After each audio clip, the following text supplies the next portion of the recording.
এখানে আমিও মনে করি যে আদিবাসী প্রতিবন্ধী যারা পিছিয়ে পড়া জনগোষ্ঠী আছে তাদের কোটা থাকা উচিত, এবং মুক্তিযোদ্ধাদেরকে তাদের সন্তানদেরকে যে সুযোগ দেওয়া হয়েছিল এখন নাতিপুতি পর্যন্ত এটা সম্প্রসারিত করার কোনো যুক্তি নেই। অতএব এখানে আমার মনে হয় এটা একটা থামা উচিত, আর একটা 30%, অর্থাৎ 37 ভাগ এটা হতে পারে না।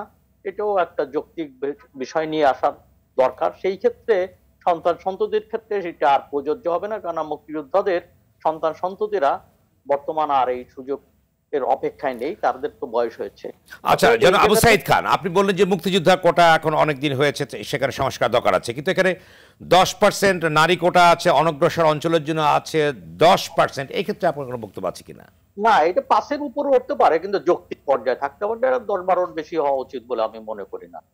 সেটা একটা আলাপ আলোচনা হতে পারে যে কতটা হওয়া উচিত, কিন্তু সেটাকে কোনো ক্রমেই সেটা 56% হওয়ার কোনো মানে নেই। এটা 10-12%-এর মধ্যে একটা যৌক্তিক জায়গায় সেটা আলাপ আলোচনার ভিত্তিতে হতে পারে বলে আমি মনে করি। এর বাইরে করাটা ঠিক না। এবং ওই যে পোষ্য কোটাটারও আমি কোনো অর্থ খুঁজে পাই না।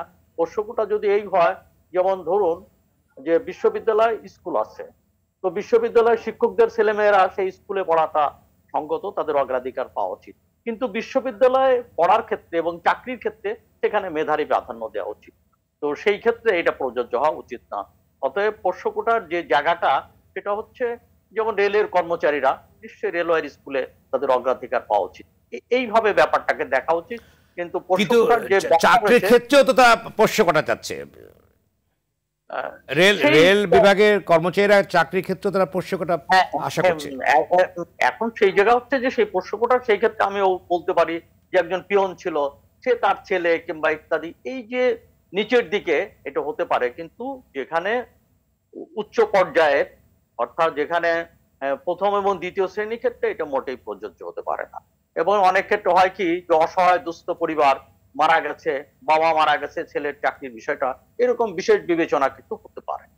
এর বাইরে এটা করাটা গড়ে মানে একেবারে ব্যাপকভাবে। যারা আবু সাইদ খান, শিক্ষকদের আন্দোলন চলছে প্রত্যেক বিরুদ্ধে, সার্বজনীন পেনশন স্কিমের বিরুদ্ধে, এবং শিক্ষকরা অনড় আছে, তারা বলেছে তাদের দাবি বাস্তবায়ন করতেই হবে।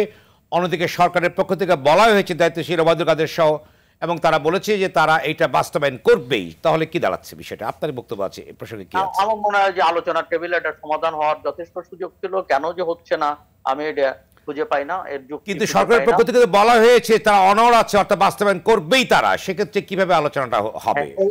শিক্ষকরা বলেছে।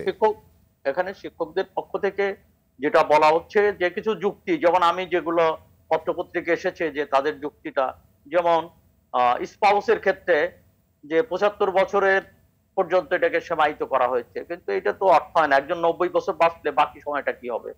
কিংবা 60 মানে যেখানে চাকরির বয়স সীমা 65 সেখানে 60 বছর পর্যন্ত যেটা হয়েছে। তো এই ধরনের বিষয়গুলো আমার মানে আলোচনা হওয়া উচিত। তবে এটাও ঠিক যে পেনশনের অধিকার কেবলমাত্র আমাদের দেশের সরকারি কর্মচারীদের ছিল, এখন শিক্ষকদের যুক্ত করা হয়েছে, কিন্তু এটা সর্বজনীন হওয়া উচিত। সমস্ত মানুষেরই পেনশনের আওতায় আনাটা হচ্ছে যৌক্তিক বিষয়, এবং সেই লক্ষ্যেই আমার মনে হয় অগ্রসর হওয়া উচিত। আর শিক্ষকদের সঙ্গে আলাপ আলোচনা তো হতেই পারে, এবং শিক্ষকরা যারা শিক্ষক সমিতি, তো বর্তমান তো সব সরকার সমর্থক, এবং বিভিন্ন ইস্যুতে তারা যারা আবু সাইদ খান, আপনি বলেন সার্বজনীন পেনশন স্কিমের কথা বলেছেন, কিন্তু শিক্ষকরা তো সবচেয়ে মেধাবী এবং তারা মানুষ গড়ার কারিগর। সেক্ষেত্রে তারা পৃথিবীর বিভিন্ন জায়গায় কিন্তু সুযোগ সুবিধা পেয়ে থাকে। আপনি মনে করেন যে তাদের সেই সুযোগ সুবিধা পাওয়া উচিত বাংলাদেশে? আমার মনে হয় যে শিক্ষকদের বেতন কাঠামো ইত্যাদি সবার অগ্রাধিকার দেওয়া উচিত, এটা সবার উপরে হওয়া উচিত। সরকারি কর্মকর্তাদের চেয়েও আমার মনে হয় বিশ্ববিদ্যালয় বেতন বেশি হওয়া উচিত। এমনকি প্রাইমারি স্কুলে তাদের ক্যাটাগরির অন্যান্য ক্ষেত্রেও, primary school, high school, college পর্যায়ে বেতন যেটা রয়েছে আমাদের প্রতিবেশী দেশ, এমনকি ভারত, শ্রীলঙ্কার চেয়েও পিছিয়ে রয়েছে। এই জায়গাগুলোকে জনাব আবু সাইদ খান, এই যে একটি জিনিস আমরা একটি প্রবণতা সম্প্রতি লক্ষ্য করছি, যে বিশ্ববিদ্যালয়ের শিক্ষক যারা তারা সবচেয়ে মেধাবী ছাত্র থাকেন, কিন্তু যার ফলে সুযোগ সুবিধার অভাবে কিন্তু অনেকে সিভিল সার্ভেন্ট হচ্ছে, অর্থাৎ সরকারি শিক্ষকতা পেশা তারা ছেড়ে দিচ্ছে, অনেকে ছেড়ে দিচ্ছে। এতে করে কি সংকটের সৃষ্টি হবে না? আপনি কি মনে করেন প্রসঙ্গে?